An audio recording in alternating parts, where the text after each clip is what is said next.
Harap Irena, anong inyong ginagawa dito? Mapanganib para sa inyo na makita dito. Utang na loob, umalis na kayo. Nais kong makausap ang aking ama. Sabihin mo na narito ako. Ngunit, mahal na Hara, Sundin mo na lamang ang aking nais. Puntahan mo sa loob si Hagord at dalhin mo siya sa akin. tiyakin nyo na walang makakakita sa kanya dito.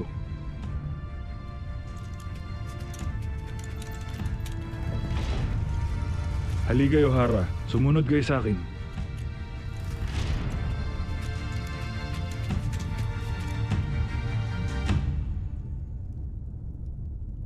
Sa tingin ko ay tama ka, Hagord. Basta-basta isusuko ng mga diwata ang kanilang brilyante na hindi nila ito pinag-iisipan.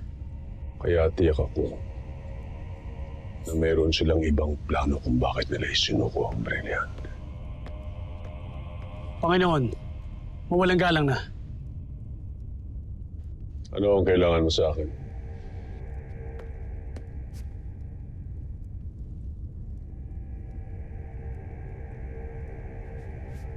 Aalis ka.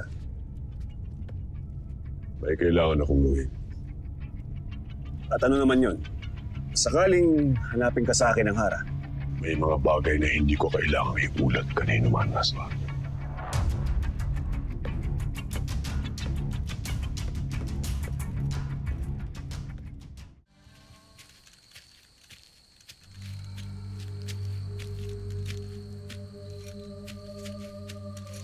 Mabuti at tumating ka. Iwan niyo na kami.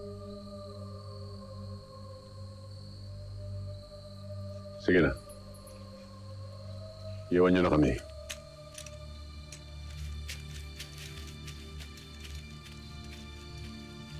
Tiyak kong mahalaga ang iyong sadya para maglakas ng loob na pumarito sa Eteria. Hinahanap nila Lilasari at Amaro ang iyong anak. Ngunit hindi ko itinuro kung saan ang kinaroroonan ng aking kapatid.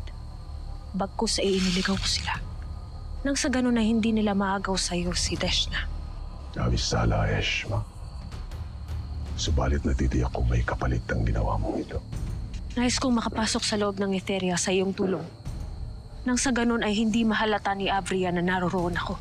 At bakit kailangan mong pumasok sa loob ng palasyo ni Avri? Hindi mo na kailangan pang malaman. Gawin mo na lamang ang aking nais. Tulungan mo ako, Ama. At sa palagay mo, ay papayag ako sa iyong kagustuhan. Tutulungan mo ko. Natitiyak ko yan. Lalo pat batid mo na kung tatanggihan mo ko, tutulungan ko si Lilasari na mabawi sa iyo ang kanyang anak. Hindi ba? Duda ka sa ginawa ng mga diwata? Dahil katakataka na ipagkaloob nila ang kanilang brilyante ng ganun-ganun na lamang. Ngunit isinuko nila ito ng walang laban. Ang tanong ay kung bakit.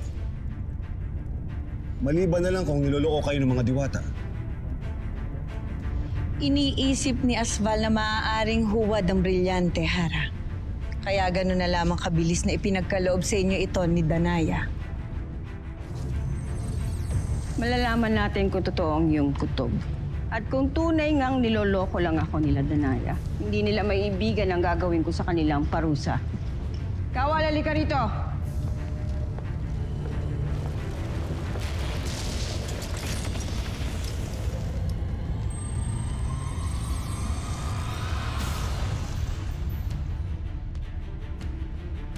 Mali ang iyong kutob. Tunay ngang may kapangyarihan ng brilyante. Kaya totoo yun.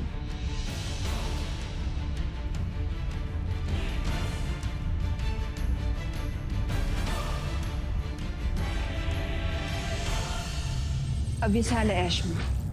At binigyan mo ng kaunting kapangyarihan ng huwad na kawangis mo. Sa ngayon ay nakatitiyak ako na hindi ka agad magkakahinala si Avria sa aking mga ginawa. Sana lang ay magmadali sina Emre at Cassiopeia na magawa agad ang kanilang mga misyon. Nang sa ganun ay magawa na namin ang susunod na hakbang laban sa mga Eterian.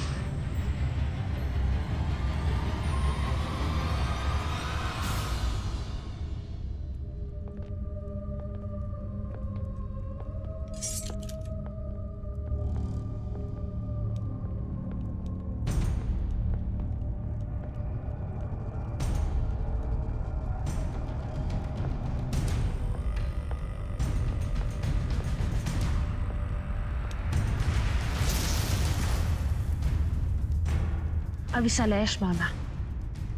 Tinikin mong hindi ka matatagpuan dito. Dahil pag nangyari yun, ako mismo ang magpaparusa sa iyo.